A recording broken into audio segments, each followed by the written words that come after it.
Ah, what a beautiful morning. Time to start the day. ये नाश्ते का मजा ही कुछ और है। ताकत भी मिलती है और दिन का अच्छा आगाज भी होता है। सुबह का दौड़ सबसे ताजा होता है। मुझे अपने दिन की ताकत इसी से मिलती है।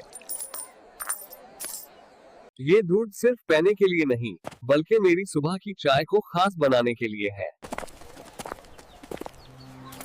सुबह का आहली मजा तब आता है जब अपने हाथों की बनाई चाय पी जाए। ये सुकून, ये सुबह की खुशबू और चाय का एक एक घूंट जिंदगी को कितना खूबसूरत बनाता है। जिंदगी का असली मजा तब है जब अपने साथ कोई हो। आज हम दोनों चाय का मजा लेंगे। याद है वो दिन जब हम पैलेस में नए नए आए थे। सब कुछ नया था और हम दोनों